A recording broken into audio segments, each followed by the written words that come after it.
Monsoon सत्र में भाजपा और सपा में मूसलाधार भिड़ंत जारी है। पहले सपा ने भाजपा के खिलाफ सड़कों पर आर पार के तेवर दिखाए और आज बारी विधानसभा के भीतर सरकार पर चुभने वाला हमला बोलने की थी।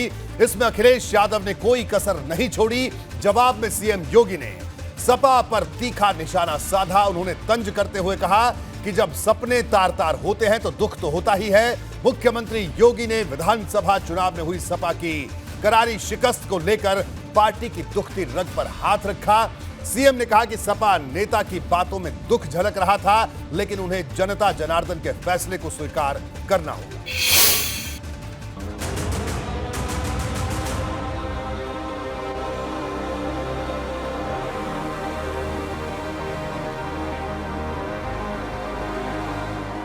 अखिलेश यादव पर मुख्यमंत्री योगी आदित्यनाथ ने चुभते हुए हमलों की बौछार कर दी।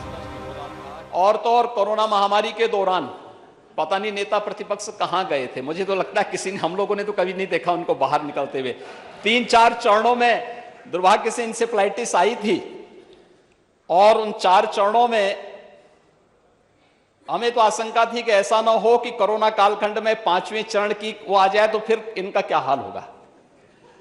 लेकिन ईश्वर की कृपा थी कि कोरोना हम लोगों ने नियंत्रित करने में सफलता प्राप्त की। तीखे तंज की शुरुआत अखिलेश यादव ने की थी और सीएम योगी ने एक एक कर उनका जवाब दिया। समाजवादी पार्टी सरकार एक भी बार अपनी संवेदना व्यक्त करने के लिए उन क्षेत्रों में उन मरीजों को मिलने तक कोई नहीं गया, क्योंकि फुर्सत ही नहीं थी। क्योंकि जो मरने वाले बच्चे थे, ये विषय उससे जुड़ा हुआ है, ये प्रश्न इससे जुड़ा हुआ है। मरे उन बच्चों का अगर किसी ने मदद की थी तो समाजवादियों ने मदद की। ये प्रश्न इससे जुड़ा हुआ है। समाजवादी पार्टी की सरकार दुर्भाग्य से इस प्रदेश में 4 बार थी और चारों बार कभी भी इंसेफ्लाइटिस से होने वाली हजारों मौतों पर कोई संवेदना समाजवादी पार्टी की सरकार ने नहीं व्यक्त किया। जहां इलाज हो रहा है वो अस्पताल किसके बनाए हुए हैं। हमारी तरफ से कोई असत्य बात नहीं थी। अगर कोई सच छिपा रहा था तो सरकार सच छिपा रही थी। और फिर यूपी की राजनीति में ये जुबानी संग्राम का वो दौर है जिसके हर शब्द पर सियासी विश्लेषकों की नजरें टिकी हैं। विधानसभा के मॉनसून सत्र में जिस तरह से सरकार और विपक्ष आमने सामने है, वो ये बताने को काफी है कि आने वाले दिनों में दोनों के बीच कैसा घमासान छिड़ने वाला है। और ये सरकार जो निजीकरण का रास्ता अपना रही है, ये स्मोक स्क्रीन है कि हम विश्व से सबसे अच्छी फैसिलिटी दे रहे हैं। लेकिन सच्चाई ये है कि ये हमारी संस्थाओं को बंद करना चाहते हैं। ये हॉस्पिटल भी बंद करना चाहते हैं। ये सब प्राइवेट हाथों में देना चाहते हैं। रेलवे दे दिया, अभी लॉजिस्टिक्स के नाम पर रेलवे की जमीनें दे दी। पहले 5 साल के लिए दी, फिर 30 साल के लिए दे दी, 35 साल हो गए। आप अध्यक्ष जी खुद हैं कानपुर, इतने बड़े महानगर के आप अध्यक्छ जी डेली खबर सुनते होंगे हैलट अस्पताल का हाल क्या है। कि आज प्रदेश के 59 जनपदों में एक मेडिकल कॉलेज या तो बन चुका है या बनने की ओर अग्रसर है, उस पर कार्रवाई चल रही है। जो शेष 16 जनपद हैं उन पर भी इस कार्रवाई को सरकार आगे बढ़ाने का कार्य कर रही है। मेडिकल कॉलेज से उनको परहेज है, हॉस्पिटल की सुविधा से उन्हें परहेज है।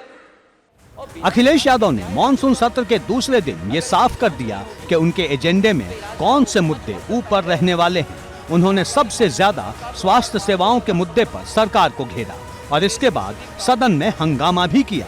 लगातार हंगामे की वजह से सदन की कार्यवाही बुधवार तक के लिए स्थगित कर दी गई।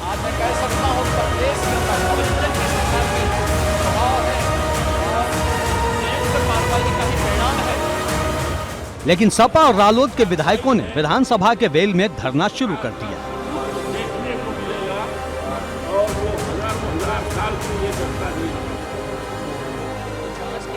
इनकी मांग है कि सोमवार को जिन पुलिसकर्मियों ने सपा के विधायकों को सदन की तरफ मार्च करने से रोका, उन पुलिस अफसरों को सदन में बुलाकर उन पर एक्शन लिया जाए। सपा के विधायक इसे सदन का सदस्य होने के नाते विशेषाधिकार का हनन मान रहे हैं।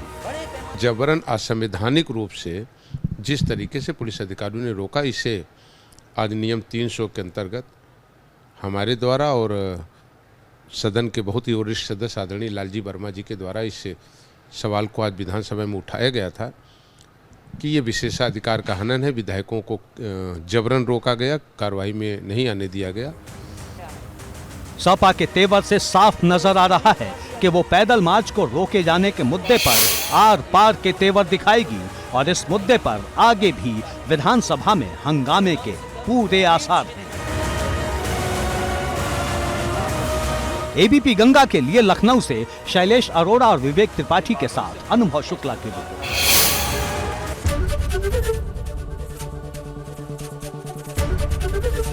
एबीपी गंगा, खबर आपकी, जुबान आपकी।